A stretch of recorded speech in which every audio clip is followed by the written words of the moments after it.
નમસ્કાર દર્શક મિત્રો, કોરોનાની બીજી લહેર પૂરી થઈ અને છેલ્લા કેટલાક સમયથી આપણે રાહતનો શ્વાસ લઈ રહ્યા છીએ. ગુજરાતને લાગે વળગે છે ત્યાં સુધી દિન પ્રતિદિન કોરોનાના કેસ ઘટતા જાય છે. સારવાર હેઠળ છે હોસ્પિટલમાં એની સંખ્યા પણ ઘટતી જાય છે. અને જ્યારે આપણે હવે રેસ્ટોરાંમાં લોકોને આનંદથી જમતા જોઈએ છે, હિલ સ્ટેશનો પર ઉભરાતા જોઈએ છે, યાત્રાધામોમાં ભાવ વિભોર થઈને ભક્તિ કરતા જોઈએ છે, ત્યારે હવે ત્રીજી લહેરની આશંકા જેમ ગ્રહણ પહેલા એનો સ્પર્શ થાય તે પહેલા એનો પડછાયો પડવા માંડે તે રીતે ધીરે ધીરે આપણા મગજ પર ક્યાંક ને ક્યાંક એક કાળો પડછાયો નાખી રહી છે.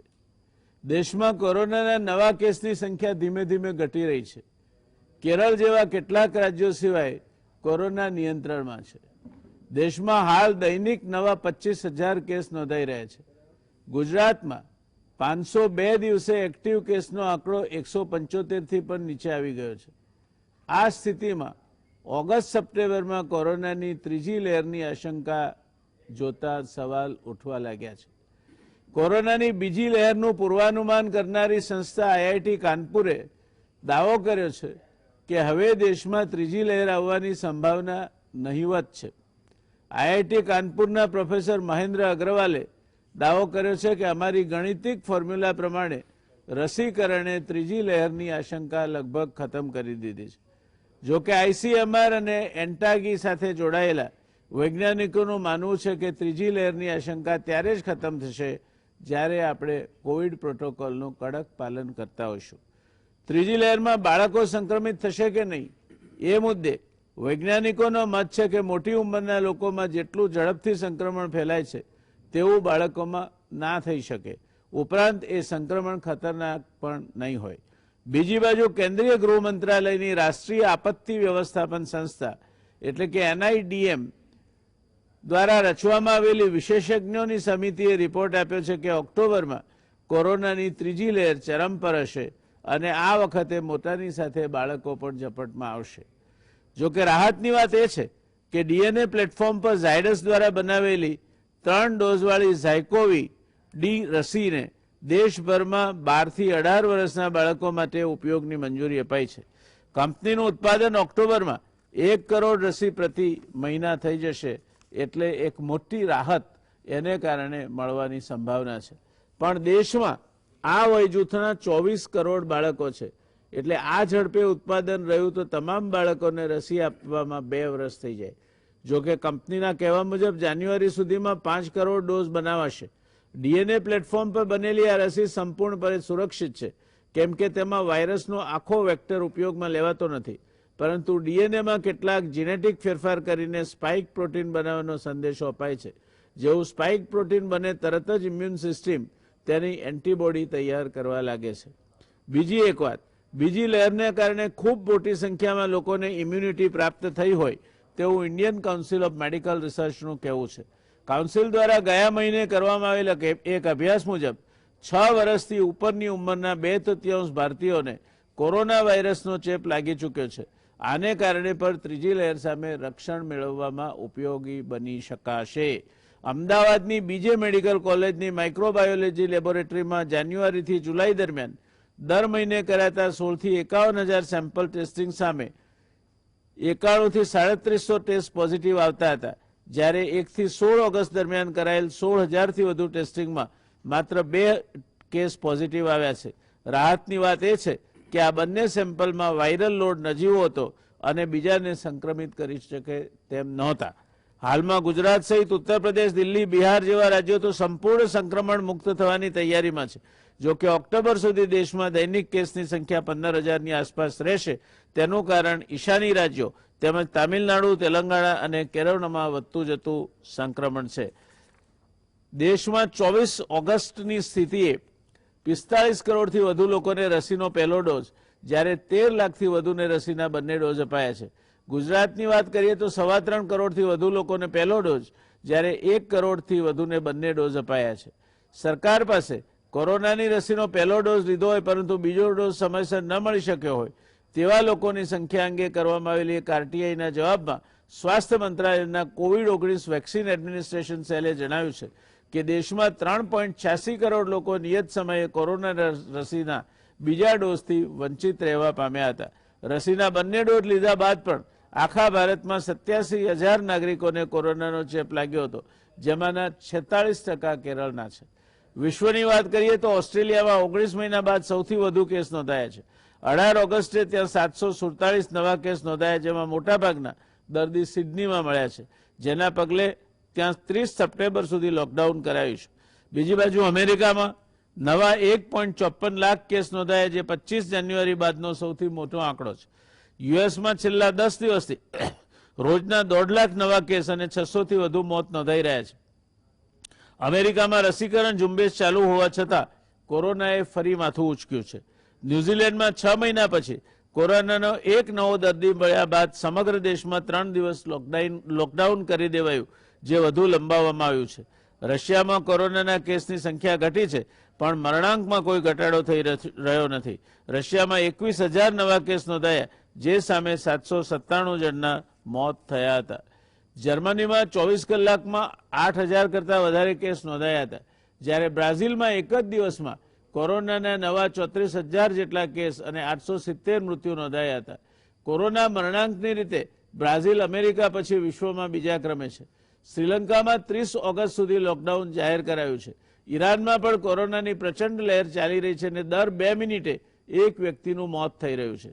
જાપાનમાં 17 મહિનામાં સૌથી વધુ 20,000 કેસ ગયા અઠવાડિયે નોંધાયા હતા. ભારતમાં કોરોનાની બીજી લહેર અત્યંત કપરી હતી. અત્યારે ગુજરાત સમેત ઘણા બધા રાજ્યોમાં કોરોનાના કેસ ઘટવા લાગ્યા છે. આને કારણે એક એવી ભ્રામક માન્યતા ઊભી થઈ છે કે કોરોના હવે પૂરો થયો. પરિણામે લોકો માસ્ક પહેરવાથી માંડીને સોશિયલ ડિસ્ટન્સિંગ જાળવવા સંદર્ભે વધુને વધુ બેદરકાર થવા માંડ્યા છે. ધાર્મિક અને પિકનિકના સ્થળોએ હજારો અને લાખોની સંખ્યામાં લોકો ભેગા થાય છે, ત્યારે એ વસ્તુ જાણવી જોઈએ કે આજે પણ ભારતમાં 3 લાખથી વધુ લોકો કોરોનાની સારવાર હેઠળ છે. બધા દેશોએ એવું જાહેર કર્યું છે કે કોવિડ-19ની ત્રીજી લહેર પહેલી અને બીજી કરતાં અત્યંત ઘાતક છે અને એટલે આપણે સંપૂર્ણ કાળજી રાખવી જોઈએ અને દરેક પ્રકારની સાવચેતીના પગલાં લેવા જોઈએ. ઇતિહાસ કહે છે કે 1917થી 19ના સ્પેનિશ ફ્લૂની માફક કોવિડ-19ની ત્રીજી લહેર વધુ ઘાતક હોવાની સંભાવના છે. આ દરમિયાનમાં બાયોસેફ્ટી મેઝર અપનાવો, માસ્ક પહેરો, સોશિયલ ડિસ્ટન્સિંગ જાળવો, વારંવાર હાથ ધોવો અને એ રીતે ત્રીજી લહેર સામે પ્રતિરોધક શક્તિ ઊભી કરો. જરા પણ બેદરકારી ખૂબ ભારે પડી શકે તેમ છે. આ અંગેની જાગૃતિ વધુમાં વધુ લોકો સુધી પહોંચાડો. તમારો પરિવાર, મિત્રો અને તમારી જાતને સલામત રાખો. આ મુદ્દાને ધ્યાનમાં રાખીને દર્શક મિત્રો, આજે આ ત્રીજી લહેરને સંબંધિત નિષ્ણાતો સાથે ચર્ચાનું આયોજન કરવામાં આવ્યું છે. ત્રીજી લહેર કેવી હશે, કેવી ઘાતક હશે, એનો પ્રસાર કેવો હશે, આ બધી બાબતો અંગે જુદા જુદા અભિપ્રાયો સપાટી પર આવતા રહ્યા છે. ત્યારે અમને લાગ્યું કે જેમ અગાઉ કોવિડ જ્યારે ચરમસીમા પર હતો ત્યારે આ જ નિષ્ણાતો સાથે 40 કરતાં વધુ કાર્યક્રમો કરીને ગુજરાત સમાચાર ટેલિવિઝનના માધ્યમ થકી અમે જનજાગૃતિ અભિયાન આરંભ્યું હતું અને એનો ઘણો સારો પ્રતિસાદ સાંપડ્યો હતો. આજે ફરી એકવાર ત્રીજી લહેર જ્યારે ક્ષિતિજે ડોકાઈ રહી છે એવું ભણકારા વાગે છે, ત્યારે આ નિષ્ણાતો સાથે આપણે ફરી એકવાર ત્રીજી લહેર અંગેની ચર્ચા આજે તમારા સમક્ષ લઈને આવ્યા છીએ. આપણી સાથે જોડાનાર નિષ્ણાતો છે, મારી સાથે સ્ટુડિયોમાં છે ડૉક્ટર વીએન શાહ સાહેબ, કોવિડ ટાસ્ક ફોર્સના સભ્ય છે, સિનિયર ડાયાબેટોલોજીસ્ટ છે, ઝાયડસ હોસ્પિટલના એ બિઝનેસ હેડ છે અને 32થી વધુ વર્ષનો ડાયાબેટોલોજીસ્ટ અને એન્ડોક્રાઇનોલોજીસ્ટ તરીકેનો બહોળો અનુભવ શાહ સાહેબ ધરાવે છે. ત્યાર પછી ડૉક્ટર દિલીપભાઈ માવળંકર, એ director Indian Institute of Public Health Gandhinagar, preventive and social મેડિસિનમાં તેઓ શ્રી એમડી કર્યું છે. અમેરિકાની જ્હોન હોપકિન્સ સ્કૂલ જે વિશ્વશ્રેષ્ઠ ગણાય છે એમાં એમણે પબ્લિક હેલ્થમાંથી MPH અને ડૉક્ટર ઓફ પબ્લિક હેલ્થની પદવી મેળવી. કોલંબિયા યુનિવર્સિટી, WHO, યુનિસેફ સહિતની વિશ્વની પ્રતિષ્ઠિત સંસ્થાઓમાં કન્સલ્ટન્ટ તરીકેનો બહોળો અનુભવ અને ઇન્ડિયન ઇન્સ્ટિટ્યૂટ ઓફ મેનેજમેન્ટમાં 10 વર્ષનો અનુભવ લીધા બાદ ઇન્ડિયન ઇન્સ્ટિટ્યૂટ ઓફ પબ્લિક હેલ્થના છેલ્લા 10 વર્ષથી માવલંકર સાહેબ ડાયરેક્ટર છે. એમ્બેસેડર ડોક્ટર કેતનભાઈ શુક્લા NHLમાંથી ડોક્ટર બન્યા બાદ ઇન્ડિયન ફોરેન સર્વિસમાં જોડાયા. માઇક્રોબાયોલોજી સાથે કેતનભાઈએ BSc પણ કર્યું છે. સંરક્ષણ મંત્રાલયમાં તેઓ કામગીરી કરી ચૂક્યા છે. એશિયા સ્પેસિફિક સ્ટ્રેટેજિક સ્ટડીઝ હોનોલુલુના તેઓ પૂર્વ વિદ્યાર્થી છે. પણ આ બધા ઉપરાંત વિશ્વમાં બનતી ઘટનાઓ ઉપર એક જેને કહેવાય કે પૈની નજર, એકદમ ધ્યાનસરની નજર કેતનભાઈ રાખે છે અને એ અંગે વિશ્વભરમાં બનતી ઘટનાઓથી તેઓ વાકેફ રહે છે. એટલું જ નહીં, પણ પોતાની રીતે એનું પૃથક્કરણ કરીને આવનાર સમયમાં કઈ દિશામાં વિશ્વ જઈ રહ્યું છે તે અંગેના એમના તારણો અને અવલોકનો ખૂબ જ રસપ્રદ હોય છે. આ ત્રણેય નિષ્ણાતોનું આપણે સ્વાગત કરીએ છીએ. શાહ સાહેબ, શરૂઆત આપથી કરીએ. આ ત્રીજી લહેર અંગેની જે આશંકા સેવાઈ રહી છે એ અંગે આપ ટાસ્ક ફોર્સ સાથે પણ જોડાયેલા છો, શું માનવું છે આપનું? જયનારાયણભાઈ, એક તો પહેલું આપને ધન્યવાદ આપીશ. ઘણા સમય પછી આપની સાથે આ પ્લેટફોર્મ પર મળવાનું થયું. વિશ્વની અંદર ત્રીજી લહેર નહીં આવે એવી કોઈ જ શંકા રાખવાની જરૂરિયાત નથી. એને એ કહી શકાય કે આ લહેર છે એ જરૂર આવશે. હવે એના ફેક્ટ જોતા આપણે એવું કહી શકીએ કે જે આ મ્યુટેટેડ વાયરસ છે એ સ્પ્રેડ થતો જાય છે. મ્યુટેટેડ વાયરસમાં હવે ડેલ્ટા પ્લસ આવ્યું છે ને એના પછી પણ મ્યુટેશન થઈ અને ન્યૂ વાયરસનું પ્લેટફોર્મ આવશે. હવે આ સારા સમાચાર અને ખરાબ સમાચાર બંને વસ્તુમાં જયનારભાઈ આખું એનાલિટિક વર્ક વર્લ્ડનું અને ભારતનું અને પર્ટિક્યુલર ગુજરાતનું આપણે કરીને આપ્યું. હવે આ જો થર્ડ વેવથી આપણે બચવું હશે તો જે પહેલા દિવસનો આપણો સંદેશો છે એ આજનો પણ આ જ છે કે સોશિયલ ડિસ્ટન્સિંગ રાખો, માસ્ક પહેરો, સેનિટાઇઝેશન રાખો, પબ્લિક ગેધરિંગ અવોઇડ કરો. કેટલી બધી ભીડ, દરેક મંદિરોમાં કેટલી બધી ભીડ. પરમ દિવસે તમે આજે જુઓ, રક્ષાબંધનના દિવસે પાવાગઢની અંદર 1 લાખ લોકો દર્શન કરવા માટે ઉપડી પડ્યા. શું આપણે કોરોના મુક્ત છીએ? આપણે આને અવોઇડ કરવા નથી માંગતા કે આપણે સામે રહીને કોરોનાના થર્ડ વેવને આમંત્રણ આપીએ છીએ? બીજી વસ્તુ, અત્યારે કેરાલા અને આસામ બાજુ જે આવેલો છે એ સેકન્ડ વર્લ્ડ વેવ જે વેવનું એક્સટેન્શન છે. એ જ રીતે અમેરિકાના અમુક સ્ટેટોમાં જે નહોતું, ફ્લોરિડા ને બાજુ ત્યાં આવેલું છે. એટલે નંબર ઓફ કેસીસ ડેફિનેટલી વધ્યા છે. પણ સામે ગુડ ન્યૂઝ એ છે કે વેક્સિન બધી જ કામ કરી રહી છે. અને એ વેક્સિનનું એક જસ્ટ બેઝિક હું આપને બેકગ્રાઉન્ડ આપું કે ફર્સ્ટ વેવ આવ્યો ત્યારે વેક્સિનેશન નહોતું અને જેટલું વેક્સિનેશન ફર્સ્ટ વેવ વખતે નહોતું એટલે ફર્સ્ટ લાઇન વર્કર જે કોવિડની સામે લડવાવાળા આપણા ડોક્ટર્સ અને પેરામેડિકલના ડેથ થયા અને 60 યર્સ અબવના ડેથ થયા. એ પછી ફર્સ્ટ વેક્સિનેશનનો ડોઝ મળ્યો અને સેકન્ડ અમુક લોકોમાં મળ્યો એટલે એ લોકોને પ્રોટેક્શન મળ્યું. જ્યારે સેકન્ડ વર્લ્ડ જે વેવ આવ્યો એમાં આપ જો તો મિડલ ક્લાસ અને મિડલ ક્લાસથી નીચેના લોકોનું મરવાનું આવ્યું અને હેલ્થકેર વર્કર્સમાં મોટા ભાગના બચી ગયા. જે લોકોએ પહેલો અથવા બીજો વેવ જે વેક્સિન લીધેલું હતું એ લોકોને બહુ ઓછી અસર આવી.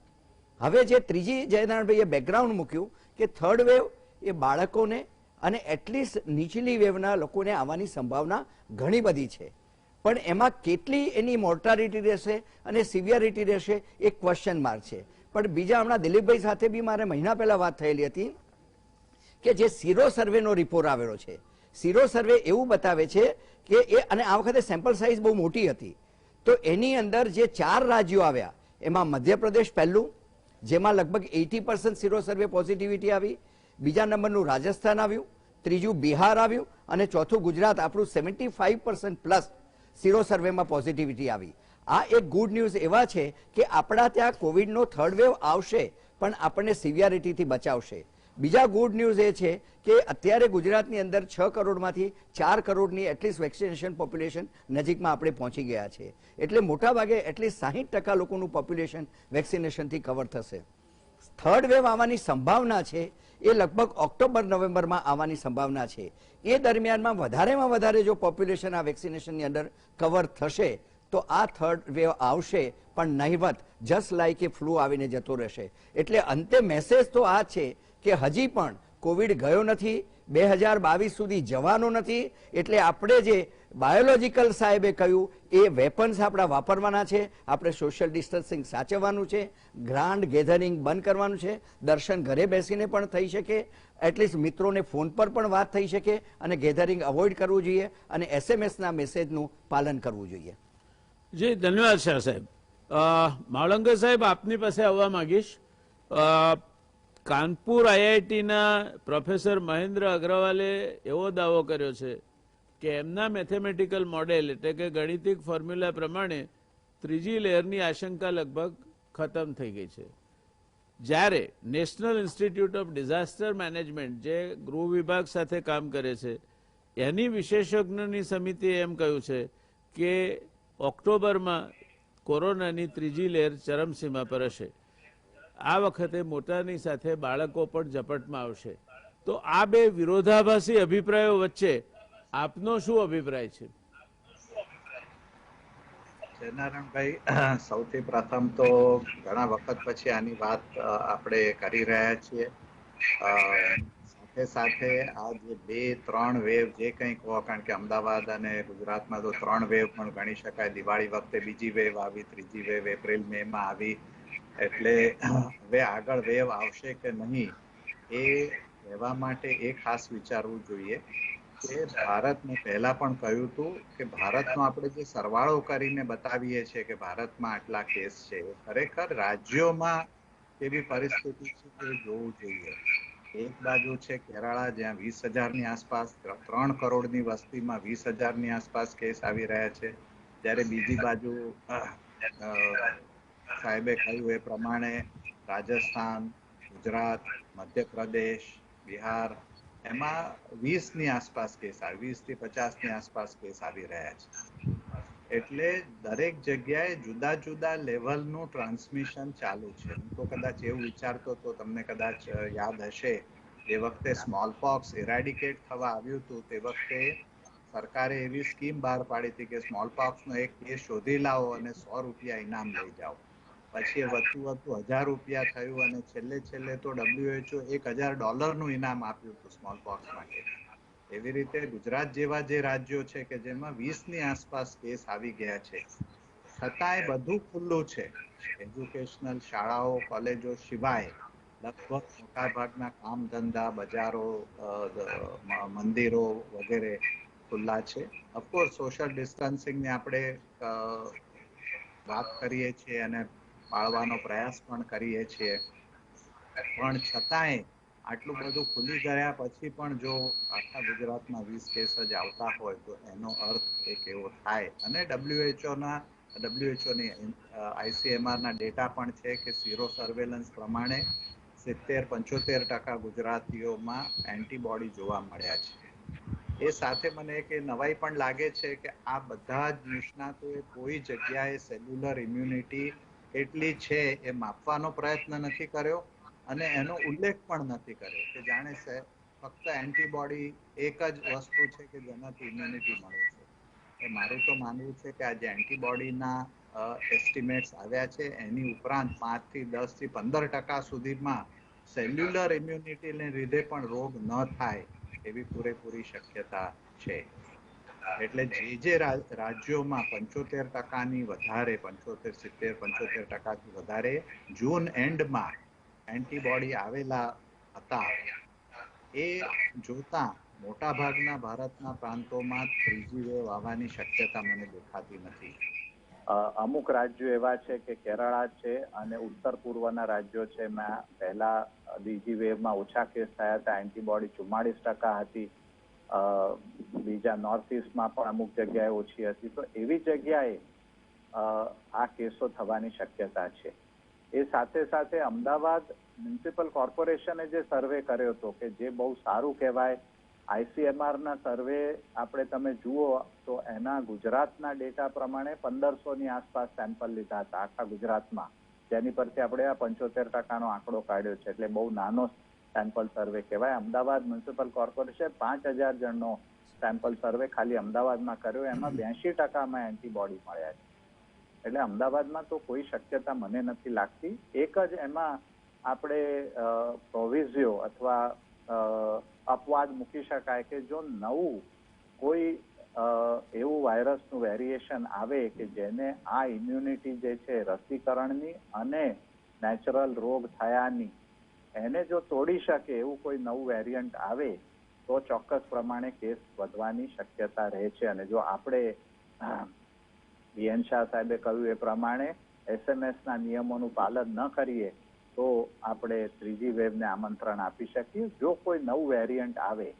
પણ આજે એવું દેખાતું નથી, એક્સેપ્ટ કેરળામાં મને હજુ થોડી શંકા લાગે છે, કારણ કે અમુક કેરળાના જિલ્લાઓ છે કે જેમાં હજારોની સંખ્યામાં વેક્સિનેટેડ લોકોને આ રોગ થઈ ગયો છે, એટલે જેને ઇમ્યુન એસ્કેપ કહી શકાય એવું ચિત્ર કેરળામાં દેખાય છે. હજુ નવું કોઈ વેરિયન્ટ આવ્યાનો કોઈ પ્રૂફ નથી, પણ આ એક દિશા નિર્દેશ છે કે કદાચ કેરળામાં નવું વેરિયન્ટ, જેમ પહેલા મહારાષ્ટ્રમાં આપને યાદ હોય તો ડેલ્ટા આવતા પહેલા મહારાષ્ટ્રના કેટલાય જિલ્લાઓ એવા હતા અને સિટી અથવા શહેર એવા હતા કે જેમાં 5,000 એક શહેરમાં 5,000-6,000 કેસો આવતા હતા અને ત્યાંથી ડેલ્ટા વેરિયન્ટ નીકળ્યો. એટલે આવું કોઈ નવું વેરિયન્ટ નીકળવાની શક્યતા છે, પણ એ સિવાય એ જો ન થાય તો મને એવું નથી લાગતું કે મોટા ભાગના ભારતના રાજ્યોમાં કોઈ થર્ડ વેવ આવવાની શક્યતા છે. જ્યાં ઇમ્યુનિટી ઓછી છે, વેક્સિનેશનનું પ્રમાણ ઓછું છે, ત્યાં નાના મોટા એપિડેમિક અથવા થર્ડ વેવ આવી શકવાની ચોક્કસ શક્યતા રહેલી. જી ધન્યવાદ. કેતનભાઈ, હું આપની પાસે આવીશ એક નાનકડા કમર્શિયલ બ્રેક બાદ, પણ મારે આપને પૂછવું છે કે આપ દૂરથી ભારતને જુઓ છો અને નજદીકથી વિશ્વને જુઓ છો, તો આ પરિસ્થિતિમાં થર્ડ વેવ બાબતમાં ભારતમાં પણ વિરોધાભાસી અભિપ્રાયો અત્યારે ચર્ચામાં છે. નેશનલ ઇન્સ્ટિટ્યૂટ ઓફ ડિઝાસ્ટર મેનેજમેન્ટનો અભિપ્રાય એમ છે કે ઓક્ટોબરમાં ચરમસીમાએ હશે. ICMR અને એન્ટાગી સાથે જોડાયેલ સાયન્ટિસ્ટનું પણ એવું માનવું છે કે કોવિડ પ્રોટોકોલનું કડક પાલન નહીં કરીએ તો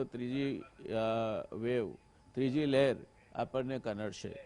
જ્યારે IIT કાનપુરના પ્રોફેસર મહેન્દ્ર અગરવાલનો દાવો એવો છે કે એમના મેથેમેટિકલ મોડેલ પ્રમાણે ત્રીજી લહેરની આશંકા લગભગ ખતમ થઈ ગઈ છે. અત્યારે આપણી સાથે જોડાયેલા બંને નિષ્ણાતોનું પણ એવું માનવું છે કે જે રીતનો સીરો સર્વેનો અહેવાલ છે તે જોતા કમસે કમ ગુજરાતમાં ત્રીજી લહેર આવે એવી શક્યતાઓ અત્યંત મર્યાદિત છે.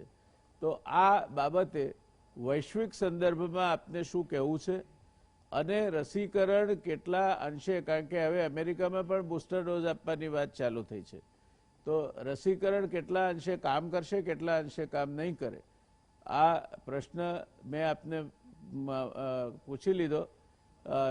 બ્રેક પછી આપની પાસે હું ફરી આવીશ એનો જવાબ લેવા માટે.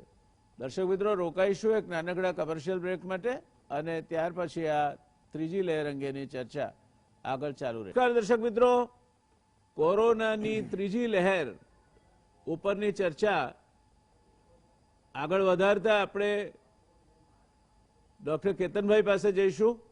કેતનભાઈ, આપને પ્રશ્ન પૂછી લીધો છે વૈશ્વિક સંદર્ભમાં અને જે અત્યારે ભારતમાં પણ વિરોધાભાસી અભિપ્રાયો આવ્યા છે એ બાબતે આપનું શું માનવું છે?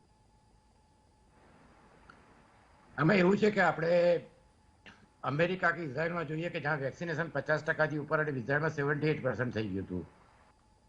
ભારતમાં IIT 2 મહિના પહેલા મોડેલમાં કહ્યું હતું 1 થી 1.5 લાખ કેસ થશે, બધા ઓગસ્ટની વાત કરતા હતા. પણ બાકીના જે સર્વે છે એના પરથી એવું લાગે છે કે દૂધનો દાજ્યો છાશ ફૂંકી ફૂંકીને પીએ. એ લોકો હવે મોડેલમાં એવું કહે છે કે 3 લાખ થાય, 4 લાખ થાય. દિલીપે કહ્યું કે આ જે સીરો સર્વે આવ્યો છે લાસ્ટ ટાઈમ ડિસ્કસ થયો હતો. સીરો સર્વેમાં 75% પોઝિટિવ મોટાભાગના સ્ટેટ આવ્યા હતા. હવે એ બ્લેઝિંગ ઇન ડિસ્ગાઇઝ એવું થઈ ગયું કે કેરાલા જેવા સ્ટેટે જે ખૂબ સારી રીતે કર્યું હતું તો ત્યાં સિરો સર્વેમાં ખાલી 44% હતા. ત્યાં બહુ જલ્દી સ્પ્રેડ થઈ ગયો છે. એમાં એક કારણ એક બહુ મોટો ફેસ્ટિવલ આવ્યો. સુપ્રીમ કોર્ટે પણ કહ્યું હતું કે આ ફેસ્ટિવલમાં પછી તમારે થઈ શકશે. તો આ જે ઝીરો પોઝિટિવિટી છે એમાં ઇમ્યુનિટી તો વધતી હોય છે, પણ એ ઇમ્યુનિટી કેટલા દિવસ સુધી, 4 મહિના છે, 6 મહિના છે કે 8 મહિના છે, એનો કશી કોઈને ખબર નથી. એટલે સૌથી મોટું ફેક્ટર એ છે કે આ ઝીરો પોઝિટિવિટી લોકોમાં છે એનું કોઈ ટાઇટ્રેશન કે કશું કર્યું નથી. બી સેલ, ટી સેલ તો મુશ્કેલ છે, પણ બી સેલ કે એન્ટીબોડીઝ લેવલ શું છે? સિમ્પલ સર્વે 35,000 લોકોનો છે, એટલે એમાં આપણે આમ જોવા જઈએ તો એને 35,000 એટલે 50,000 ગણો કરીએ એ પ્રમાણે આગળ પાછળ થઈ શકે. તો સૌથી અગત્યની વસ્તુ અત્યારે એ છે કે આપણે અમેરિકામાં જોયું હતું કે કશું હતું નહીં, ન્યુઝીલેન્ડમાં ખાલી 1 કેસ થયો તો બીજા 170. જે વાયરલ છે એ વાયરલ આપણે ત્યાં ડેલ્ટા હતા, એ ડેલ્ટા પછી આખી દુનિયામાં ફેલાયા. એટલે આપણે ત્યાં જે પહેલા વેવ પછી સેકન્ડ વેવમાં જે પરિસ્થિતિ હતી એ પરિસ્થિતિ ત્યારે દુનિયાના બધા જ દેશોમાં છે. પણ એક બીજી વસ્તુ એ અગત્યની એ છે કે આપણે જે લોકો ઓછા જે સેકન્ડ વેવમાં પણ ઝીરો પોઝિટિવિટી લીધે, કારણ કે વેક્સિનેશન તો આપણે ત્યાં 10% હવે અત્યારે સેકન્ડ ડોઝ થશે, એટલે કહેવું મુશ્કેલ છે કે આગળ જતા થર્ડ વેવ આવશે કે નહીં. એક ઇમ્યુનોલોજીમાં બહુ સારી ટર્મ છે કે આમાં વેવ જેવું હોતું જ નથી. There is intermittent period. એક આપણે ઉપર જાય, વચ્ચે તમને બ્રેક મળે, ફરી ઉપર જાય, એટલે જે કહેવાય કે સાયક્લિક, જે કેરાલામાં અત્યારે થઈ રહ્યું છે. એટલે આપણે ઘણી જગ્યાએ 4th વેવ છે, ઘણા દેશોમાં 5th વેવ છે, આપણે ત્યાં ફર્સ્ટ વેવ, સેકન્ડ વેવ અને હવે આપણે થર્ડ વેવ ગણીએ છીએ. તો ફર્સ્ટ વેવ પછી સેકન્ડ વેવ વચ્ચેનો આપણને સારો એવો ગેપ મળ્યો હતો. વેક્સિનેશનની જે આપણી સ્પીડ છે એ પ્રમાણે એવું લાગે છે કે આપણે ડિસેમ્બર સુધીમાં 30 થી 40% પહોંચી શકીશું. પણ જે થર્ડ વેવમાં, ડેલ્ટા વેવમાં જે ઇન્ફેક્શન છે એમાં સૌથી મોટો પ્રોબ્લેમ અત્યારે દુનિયામાં એ થયો છે કે 40 થી 50% લોકો યંગર જનરેશન છે અને ચિલ્ડ્રન છે સ્કૂલોમાં અને કોલેજોમાં. એટલે આપણે અત્યારે જે સેકન્ડ વેવ પછી બધું ઓપન અપ કર્યું છે, એ ઓપન અપ કર્યા પછી મહારાષ્ટ્ર કે કેરાલા સિવાય બાકીના સ્ટેટમાં, કર્ણાટકમાં વચ્ચે વધી ગયું હતું. એટલે અત્યારથી એમ માની લેવું કે થર્ડ વેવ આવશે જ નહીં, એ મને લાગે છે કે જરા વધારે પડતું ઉતાવળ કહેવાશે. આપણે 1 વર્ષ પહેલા ડિસ્કસ કર્યું હર્ડ ઇમ્યુનિટી, ત્યારે મેં કહ્યું હતું કે 60-70% વાળો જે કન્સેપ્ટ છે એ આ વાયરસમાં કામ નહીં કરે. જેવી રીતે સ્મોલપોક્સમાં દિલીપે કહ્યું કે 1 કેસ 2 કેસ, એવી રીતે આની અંદર પણ થોડાક કેસમાંથી પછી સડનલી હજારોમાં, પછી 50,000, અને પર્ટિક્યુલરલી ડેલ્ટા વાયરસનું વિરુલન્સ ખૂબ જ હાઈ છે. એટલે એ જોવા જઈએ તો આપણે સાવધાની રાખવી જોઈએ, કારણ કે હવે દિવાળી આવશે, પછી ઇલેક્શનો આવે છે, પંચાયતના ઇલેક્શન છે, સ્ટેટ એસેમ્બલીના ઇલેક્શન છે, સ્કૂલ અને કોલેજો કદાચ આપણે ખોલીએ અને જે રીતે 1-1 લાખના લોકો ભેગા થઈ રહ્યા છે, તો આ બધું જે સોશિયલ ડિસ્ટન્સિંગ બી હવે એટલું બધું પડાતું નથી. મોલની અંદર લોકો વગર માસ્કે ફરતા થઈ ગયા છે. એટલે થર્ડ વેવ ક્યારે આવે, અને જો આવે તો એની આપણી તૈયારી કેવી છે એના પર બધું ડિપેન્ડ કરે છે. અમેરિકા જેવા દેશમાં પણ અત્યારે હોસ્પિટલમાં બેડ નથી. આજે ફ્લોરિડા ડોક્ટરો સ્ટ્રાઇક પર જતા રહ્યા. એ લોકોએ કહ્યું કે નોન વેક્સિનેટેડ અત્યારે અમેરિકાના જે પણ કેસ છે એ 99%, 99.5 નોન વેક્સિનેટેડ લોકોના કેસ છે. અને જે બીજા કેસ થતા હોય છે કે આપણે કેરાલામાં વેક્સિનેશન પછી પણ એ બ્રેક થ્રુ કેસીસ છે, એમાં સિરિયસ કેસ નથી થતા, હોસ્પિટલ ઓછી જરૂર પડે છે. જો આપણે ત્યાં થર્ડ વેવ આવે તો એમાં 2 વસ્તુ આપણે ખાસ ધ્યાન રાખવી જોઈએ. એક તો ચિલ્ડ્રન, એની અંદર આ વધારે થતા હોય છે. તો આપણી જે હોસ્પિટલોમાં છે એમાં વેન્ટિલેટર કે ચિલ્ડ્રન માટે જુદી વ્યવસ્થા કરવી પડતી હોય છે.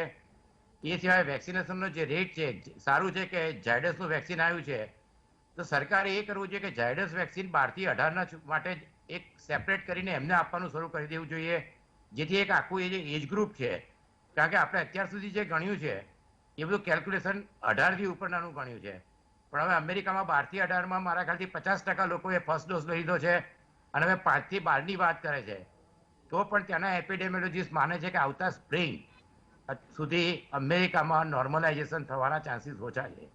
ચાઇનામાં ખૂબ જ કંટ્રોલમાં હતું, પણ નાનજીકમાં એ લોકોએ 1 કરોડ ટેસ્ટ કરીને કાબુમાં લાયા 15 દિવસમાં. એટલે આમાં એવું છે કે આપણે એમાં જરા પણ સાવધાની ના રાખીએ તો એકદમ જ જે સ્પ્રેડ થવાનો શરૂ થાય પછી આપણે ત્યાં એવું છે કે આપણું પોપ્યુલેશન એક તો બહુ હાઈ છે, માઇગ્રેશન શરૂ થાય, લોકો ટ્રેનમાં જવાનું શરૂ કરે, તો પછી એને રોકવું ખૂબ જ મુશ્કેલ થઈ જશે. વેક્સિનની ગતિ સારી છે, પણ આપણે આ ગતિએ વેક્સિન કરવા જઈએ તો ડિસેમ્બર સુધીમાં વેક્સિનેશન પતી શકે એવું લાગતું નથી. અને 12 થી 18 વેક્સિન આપવાનું શરૂ કરવું જોઈએ. તો મારા ખ્યાલથી એવું માનવું છે કે ઝાયડસનું વેક્સિન જો 12 થી 18 ની અંદર આપણે કરી નાખીએ તો એટલે શું છે કે એક આખું એજ ગ્રુપ જ જુદું થઈ જાય અને એ થઈ શકે. બાકી અત્યારે બાકી દુનિયાના બધા જ દેશોમાં, પર્ટિક્યુલરલી અમેરિકા અને ઇઝરાયલમાં બુસ્ટર ડોઝની વાત કરે છે. તો આપણે વેક્સિનેશન ગણીએ તો આપણે જે ફર્સ્ટ ડોઝ છે એમાં સેકન્ડ ડોઝમાં તો 4 કરોડ લોકો એ ડોઝ લેવા ગયા જ નથી. અને આ જે ઇમ્યુનિટી છે એ પર્ટિક્યુલરલી વેક્ટર વાળા જે વેક્સિન હતા એટેન્યુએટેડ ચાઇનાના અને બીજા, તો યુએઈ, ચાઇના, પેરુચિલીમાં ખૂબ જ કેસ થાય એટલે એ લોકો બધા જ હવે mRNA વેક્સિનના બુસ્ટર ડોઝ આપવાના શરૂ કરશે. અમેરિકામાં કરવાનું કારણ એ છે કે જે ફાઇઝર અને મોડર્નાની 80% જે હતી 94-80% અને 8 મહિનામાં 64% સુધી આવી જાય છે. એટલે બુસ્ટર ડોઝ જરૂરી છે. એટલે એસ્ટ્રાઝેનેકાનું એક સારું છે કે હજુ એ 60% બતાવે છે 6 મહિના પછી. પણ એટલે આપણે આમાં એટલી તૈયારી રાખવી જોઈએ કે આ વાયરસ તો રહેવાના જ છે. આખી દુનિયામાં વેક્સિન થવાના ચાન્સીસ હવે બહુ ઓછા થઈ ગયા છે. મેં પહેલાં કહ્યું બુસ્ટર ડોઝ 4 મહિના, પણ આપણી ડિબેટમાં વાત થઈ હતી કે યુરોપ અને અમેરિકા બુસ્ટર ડોઝમાં જશે તો આફ્રિકન કન્ટ્રી કે બીજા કન્ટ્રીઓને વેક્સિન મળવાના ચાન્સીસ બહુ ઓછા છે. એટલે આપણે ત્રીજું વેવ ક્યારે આવે તો એ ઓગસ્ટમાં આવવાનું નથી, એ નક્કી છે. સપ્ટેમ્બરમાં બી પહેલા 15 દિવસમાં નહીં આવે, પણ પછી ઓક્ટોબર નવેમ્બરમાં નહીં જ આવે એવું માનવું મારા ખ્યાલથી બહુ ઉતાવળ પડતું કહેવાય. કારણ કે ચેતતો નર સદા સુખી. એટલે એને માટે આપણે જે શાહ સાહેબે પણ કહ્યું કે નો રિલિજિયસ, સોશિયલ, પોલિટિકલ કે કોમ્યુનિટી ગેધરિંગ, માસ્ક, અને આ બધી જ વસ્તુઓનું વ્યવસ્થિત પાલન કરવું પડે. કારણ કે ઇઝરાયલ જેવા કન્ટ્રી છે સારું એવું, ત્યાં આગળ લોકો બહુ વ્યવસ્થિત છે, પણ ત્યાં પણ અત્યારે એ લોકોના 10% પોપ્યુલેશનમાં ઇન્ફેક્શન થઈ ગયું છે, કે જે બહુ મોટી વસ્તુ કહેવાય. અમેરિકામાં મોર્ગ માટે એ લોકોએ વાન બોલાવવાની શરૂ કરી છે. તો એ જોવા જતાં આપણે મારા ખ્યાલથી ઓક્ટોબર અને નવેમ્બરમાં આ સીરો ઇમ્યુનિટી કેટલા દિવસ ચાલશે એના વિશે કોઈની પાસે કોઈ સ્ટડી છે નહીં અત્યારે. કારણ કે અમેરિકામાં પણ ઘણા લોકો ઇન્ફેક્શન ખૂબ જ હાઈ થયું હતું, આપણા કરતાં પણ વધારે કેસ હતા, છતાં જે થર્ડ વેવ આવ્યું છે એની અંદર ખૂબ, અને આ જે વાયરસ છે ડેલ્ટા, એ વાયરસ ખૂબ જ જલ્દી ફેલાય છે. ડેલ્ટા પ્લસ આગળ મ્યુટેશન થઈ શકે કે ના થઈ શકે કહેવું મુશ્કેલ છે, કારણ કે એ વાયરલ લોડ પર ડિપેન્ડ કરે છે. તો હવે બીજા બધા દેશોમાં જે રીતે કેસો વધી રહ્યા છે, અને ઇન્ડિયામાં પણ હજુ આપણે 30,000 કેસ છે, આપણી વસ્તીના પ્રમાણે ઓછા લાગે છે, કેરાલા, મહારાષ્ટ્ર. અને જે ઝીરો પોઝિટિવિટી છે પર્ટિક્યુલરલી રાજસ્થાન, હરિયાણા અને નોર્થ ઇસ્ટ સ્ટેટમાં કેરાની જેમ જ બહુ નીચું છે. એટલે આ રીતે જોવા જતાં આખી વેક્સિનેશનની સ્ટ્રેટેજી બદલી શકે કે જ્યાં ઝીરો પોઝિટિવિટી ઓછી છે ત્યાં પહેલાં વેક્સિન કરે, પણ વેક્સિનેશનની ગતિ વધારવી પડશે અને ત્રીજા વેવની તૈયારી રાખવી પડશે. જેના માટે લોકોએ આપણે મારા ખ્યાલથી આજે નીતિ આયોગે કાલે કહ્યું છે કે 2 lakh ICU bed, 5 lakh with oxygen, 1.2 lakh with ventilator, 10 lakh isolation bed અને 7 લાખ નોન આઈસીયુ બેડ. આ જે કહ્યું છે એ ઓક્ટોબર કે નવેમ્બર સુધીમાં આપણી પાસે હોવું જોઈએ, વેક્સિનેશન થવું જોઈએ. અને જે આ ભ્રામક કહેવાય આમ જોવા જઈએ તો આઈઆઈટી વાળાએ કાનપુર અને હૈદરાબાદે મે મહિનામાં કહ્યું હતું 1 થી 1.5 લાખ કેસ થશે.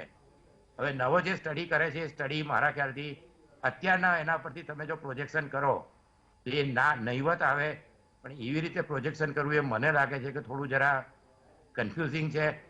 કારણ કે અમેરિકામાં પણ કેસ ખૂબ જ ઓછા થઈ ગયા હતા અને ખાલી 2 જ મહિનામાં અત્યારે 1.5 લાખ કેસ, એટલે 15% ઇન્ક્રીઝ છે. ડેથમાં 150% ઇન્ક્રીઝ છે. ચિલ્ડ્રનની અંદર 40% ઇન્ક્રીઝ છે. એટલે 2 થી 3 મહિનામાં વાયરસ આપણે જોયું જ છે કે સેકન્ડ વેવ કેટલું ફાસ્ટ આવ્યું હતું. એટલે મારું એવું માનવું છે કે વેક્સિનેશન વધારીને સ્ટ્રિક્ટલી ફોલો કરવું જોઈએ.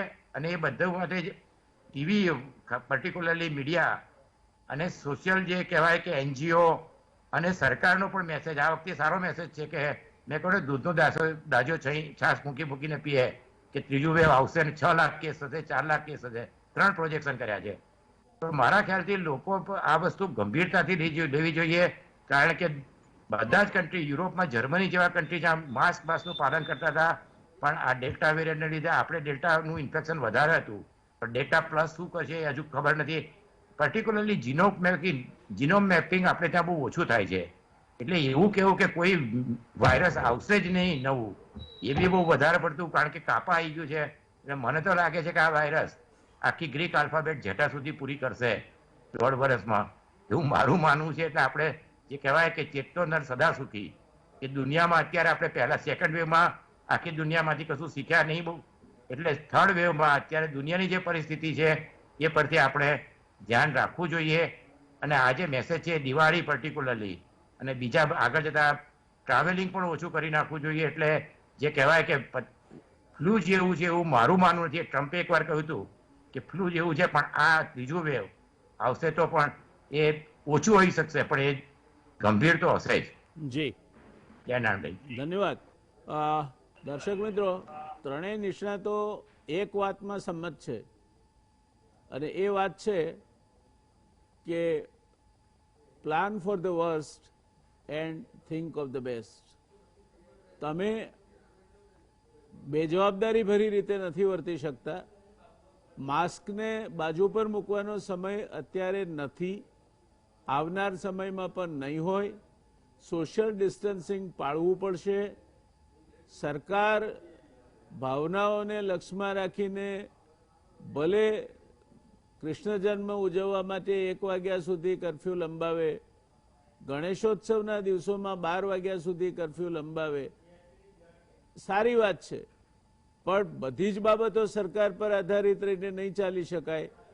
તમારે તમારી પોતાની સલામતીની વાત જાતે જ તમારે વિચારવી પડશે અને અમલમાં મૂકવી પડશે. તમે માસ્ક પહેરો એવું સરકાર કેટલા સમયથી કહે છે, ક્યાર સુધી કહેશે તમને?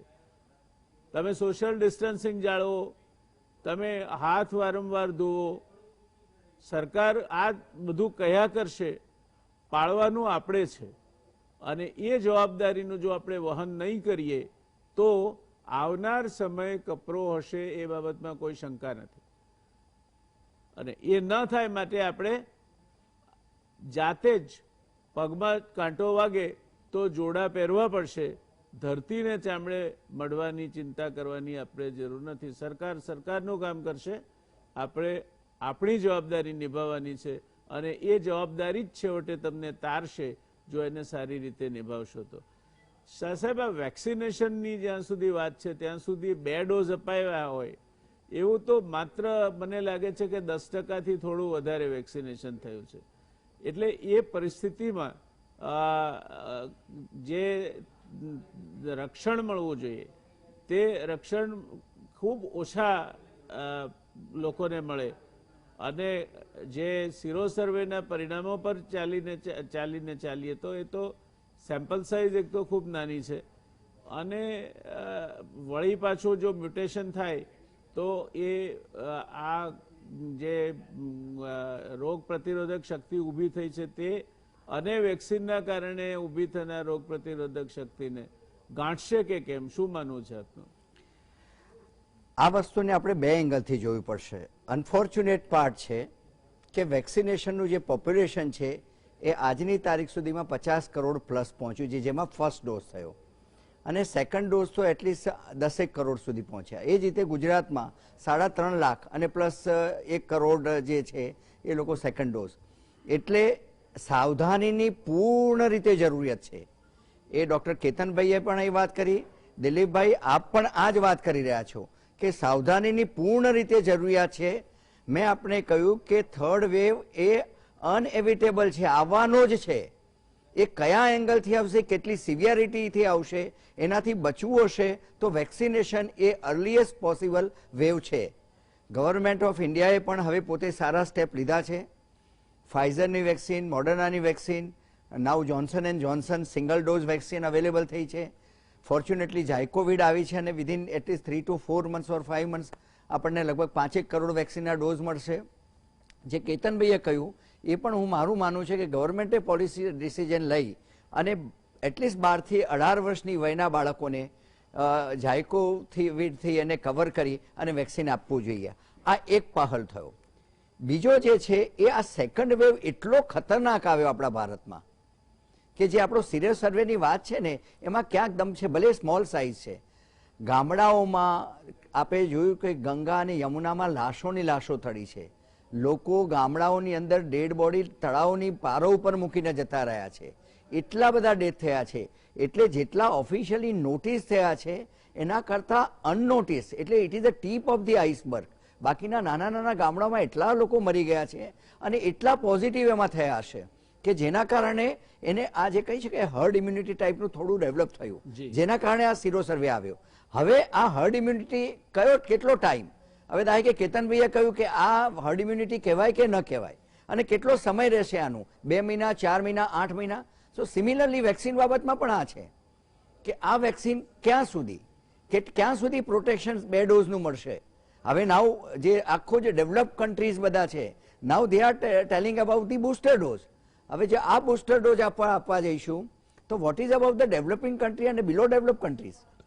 તો આ બધાના માટેનો પણ મોટો પ્રશ્ન છે. અને આ યક્ષ પ્રશ્નને જો સંબોધવો હશે અને બચવું હશે તો થર્ડ વેવ માટે આપે જે કહ્યું એ જ લેશન જરૂરી છે. SMS, સોશિયલ ગેધરિંગ અટકાવો. દર્શન તો થશે, જાન બચી તો જહાન હૈ. આપણે જાન નહીં બચાવી અને કેટલા ઉકલી ગયા સાહેબ. આપણા દરેકના તમે જોજો નિયર બાય 100ના સર્કલમાં ઓછામાં ઓછા 2-2, 5-5 લોકો ગયા છે.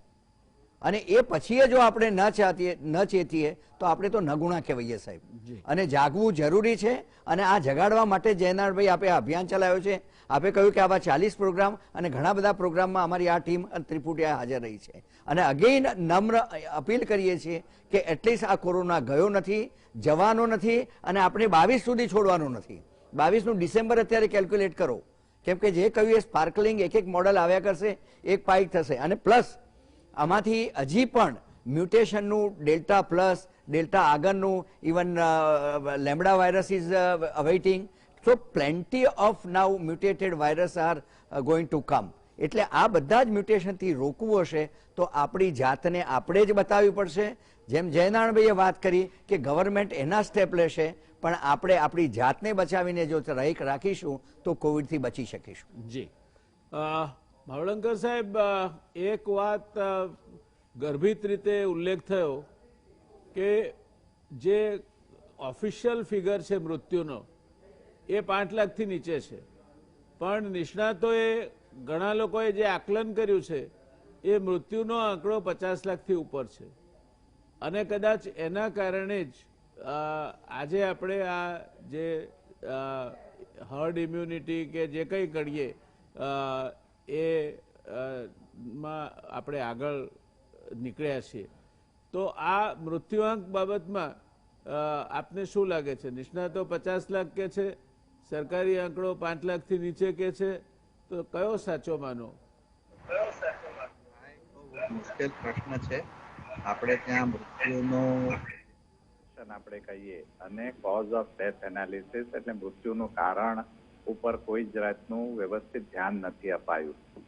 આવી જ પરિસ્થિતિ આપને યાદ હશે 2006માં ચિકનગુનિયા એપિડેમિક આવ્યો હતો, તે વખતે પણ થઈ હતી.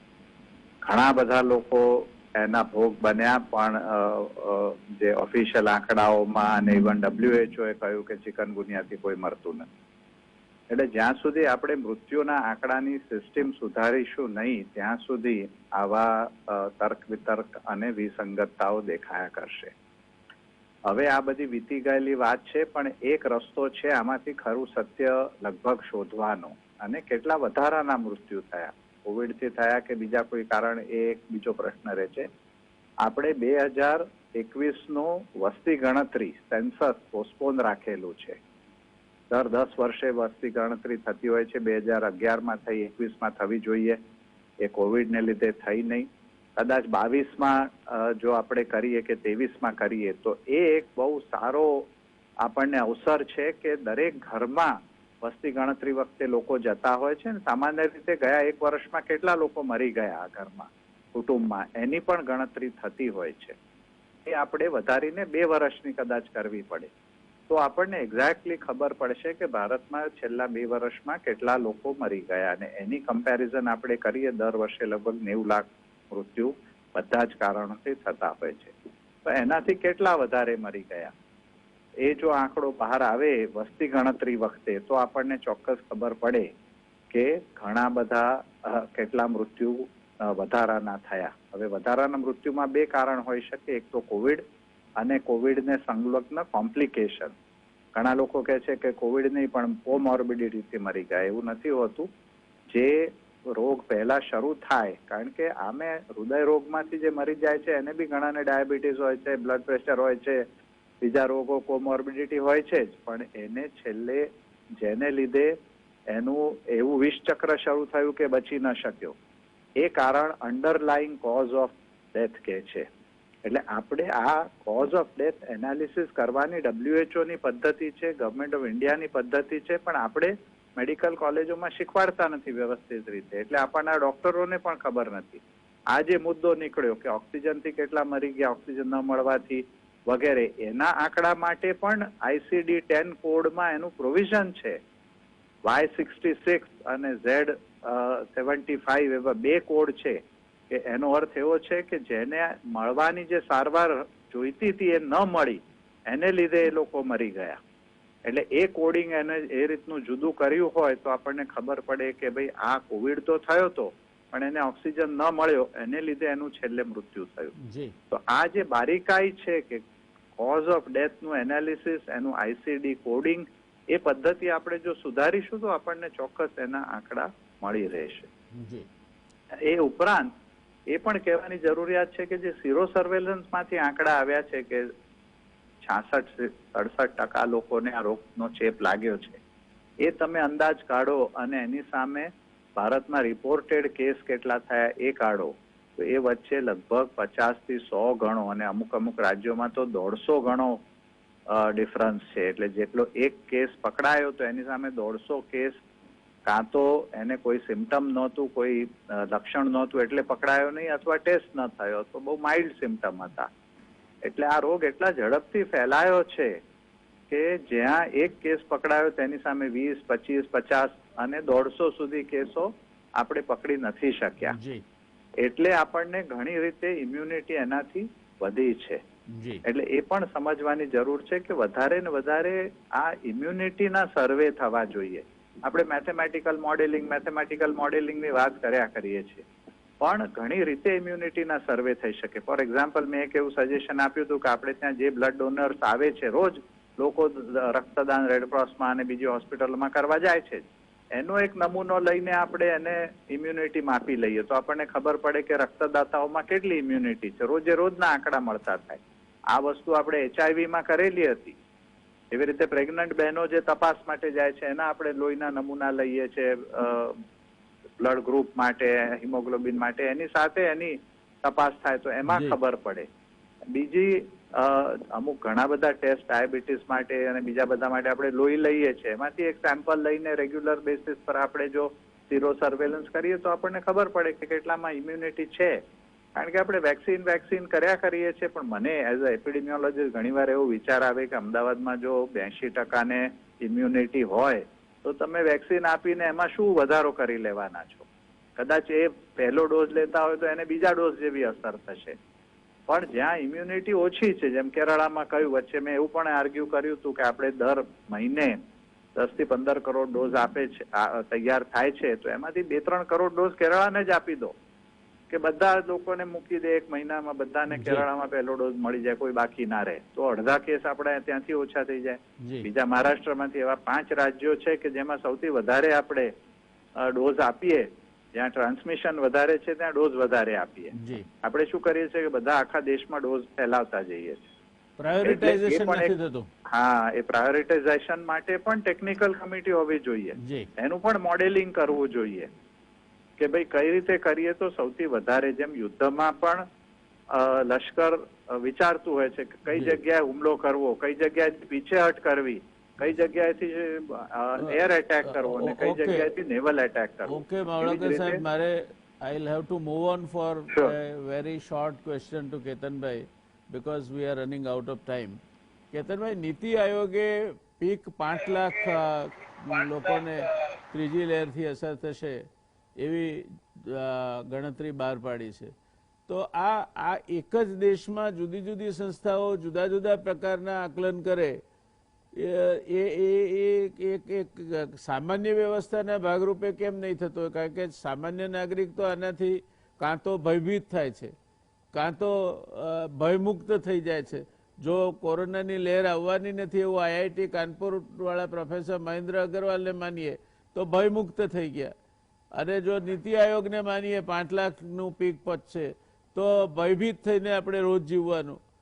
તો આ શું લાગે છે આપને? આ બાબતમાં આપનું શું માનવું છે? આમાં એવું છે કે એક બહુ સ્ટાન્ડર્ડ રૂલ છે કે ગો બાય સાયન્સ. આપણે એ લોકોએ આ મોડેલ બનાવ્યું તો એ બીજા બધા દેશોના એના ઉપરથી બનાવ્યું લાગે છે કે જે અમેરિકામાં થયું, ઇન્ડોનેશિયામાં થયું, રશિયામાં થયું.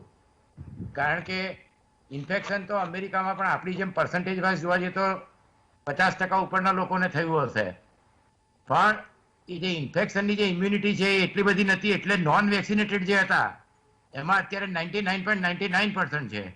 એ દિલીપભાઈ જે કહે છે એમાં મારે માનવું છે કે વેક્સિનેશન તો જરૂરી છે જ, કારણ કે વેક્સિનેશન જેણે નહોતું લીધું એમાંથી 99% ને થયું.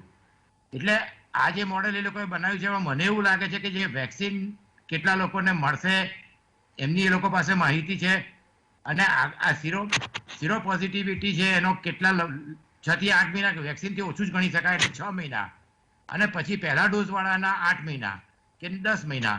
એટલે આ બધું કન્સિડર કરીને પછી જે મોડેલ બનાવ્યું છે, નીતિ આયોગે બનાવ્યું છે, એમાં 1 કે 2 મહિનાનો ફેર પડી શકે. પણ આઈઆઈટીનું મોડેલ છે મને એટલું બધું વ્યવસ્થિત લાગતું નથી. અને જે દિલીપભાઈએ કહ્યું, મેં કહ્યું કે સીરો પોઝિટિવિટી નીચી છે, રાજસ્થાન, નોર્થ ઇસ્ટ, કેરાલા, ત્યાં વેક્સિનેશન પહેલા કરી નાખવું જોઈએ જેમ બને એમ જલ્દી, જેથી વાયરલ લોડ ઘટે.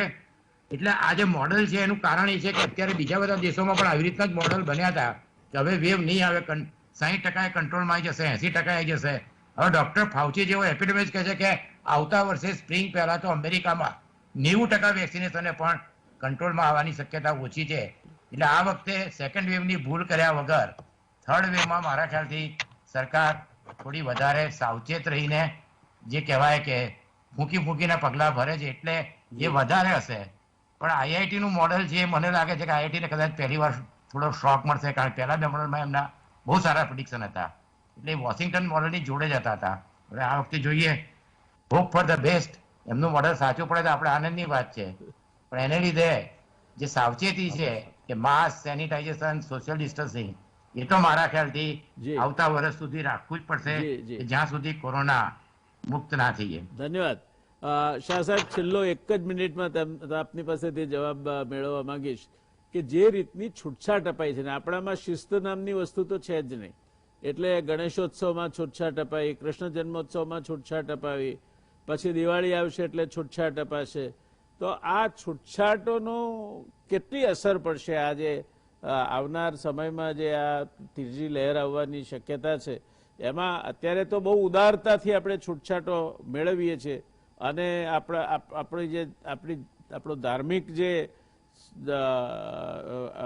ભાવનાઓ છે એ પણ અત્યારે એકદમ પછી આવા ઉત્સવો હોય ત્યારે ચરમસીમાએ ચડી જાય છે. પણ આપણે બિલકુલ ગેરશિસ્તવાળી પ્રજા છીએ, આ વાત ભૂલી જઈએ છીએ આપણે. તો આપનું શું કહેવું છે? ગવર્મેન્ટના પોતાના નીતિ નિયમોને ક્યાંક કેલ્ક્યુલેશન્સ છે, પણ આ બધાની વચ્ચે જાગવાનું તો સાહેબ આપણે જ છે. જો આપણે નહીં જાગીએ તો આ કોરોના છોડવાનો નથી. વારે વારે આપણી આ જ અલ્ટિમેટલી ત્રણેય નિષ્ણાતોને આપનું આ જ અભિપ્રાય છે કે જાગો નાગરિકો જાગો. ગવર્મેન્ટે 1 વાગ્યાનો કર્ફ્યુ કર્યો કે હવે રાત્રે કર્ફ્યુ કાઢી નાખશે આજે નહીં તો કાલે, પણ આપણે કર્ફ્યુમાં શું કરવા બહાર નીકળવાનું છે? આપણે 7 વાગે ઘરે કામ પતાવીને ઘરે શું કરવા ન પહોંચી શકીએ? નિશાળેથી નીચરી પહોંચવું, સીધું ઘેર, ચાના ગલ્લે ઉભા રહીને સીપ પીવી, શાંતિથી પકવાન 4 રસ્તા ઉપર ગાડીની બહાર બોનેટ ઉપર ઊભીને પાન મસાલા ખાવા, આ બધું કોને શીખવાડ્યું? પોતાને પણ આજે બચાવતા નથી અને ઘરવાળાને પણ બચાવતા નથી. એટલે ડિસિપ્લિન, ડિસિપ્લિન અને ડિસિપ્લિન, અને ડિસિપ્લિન આપણે ખુદે લાવવી પડશે, આપણા માટે, આપણા પરિવાર માટે, આપણા નેશન માટે. જી દર્શક મિત્રો, મૂળ સવાલ એ છે કે તમારે પોતાના ઉપર કાબુ રાખવો પડશે. સરકારનું કામ કરી રહી છે. સરકાર કઈ ઘરે ઘરે આવીને તમને માસ્ક પહેરાવા ન બેસે, અને દરેક બાબતમાં આપણે સરકાર ઉપર આધારિત રહીએ તે પણ ન ચાલે. આપણે જ્હોન કેનેડીને યાદ કરવા પડશે કે don't ask vote your country can do for you, ask what you can do for your country. તો અહીં તો આપણી જાત માટે કરવાનું છે. આપણા પગમાં કાંટો વાગે એ સરકાર કાઢશે એવી જો આપણે અપેક્ષા રાખતા હોઈએ તો આપણે મૂર્ખ છીએ, એ સિવાય બીજો કોઈ શબ્દ વાપરી શકાય નહીં. એટલે સરકારે છૂટછાટ આપી છે, 200 માણસોને મર્યાદા સાથે આપી છે, પ્રસાદને બધા વિતરણની છૂટ આપી છે, પણ કોઈ પણ પ્રકારના સાંસ્કૃતિક કાર્યક્રમો કે પંડાલમાં કોઈ લોકો ભેગા ન થાય તે બધી બાબતો સાથે આપી છે.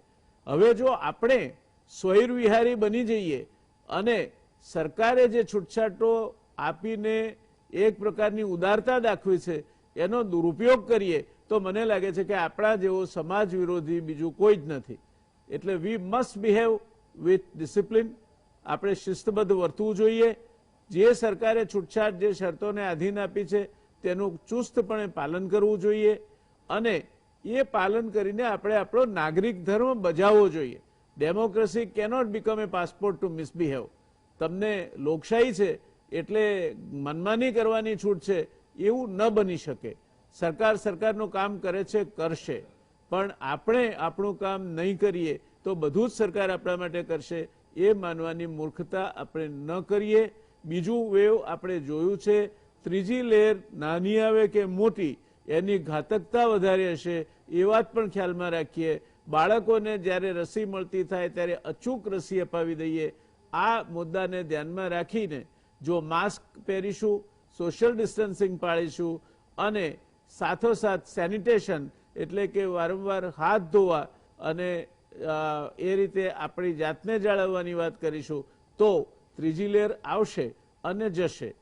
આપણે એમાંથી બચી જઈશું. રસીકરણનો બીજો ડોઝ લેવાનો બાકી હોય એમણે વહેલામાં વહેલી તકે બીજો ડોઝ લઈ લેવો જોઈએ અને પોતે એક જવાબદાર નાગરિક તરીકે વર્તવું જોઈએ. એ વાત સાથે આપણે આજની ચર્ચાને સમાપન તરફ લઈ જઈશું.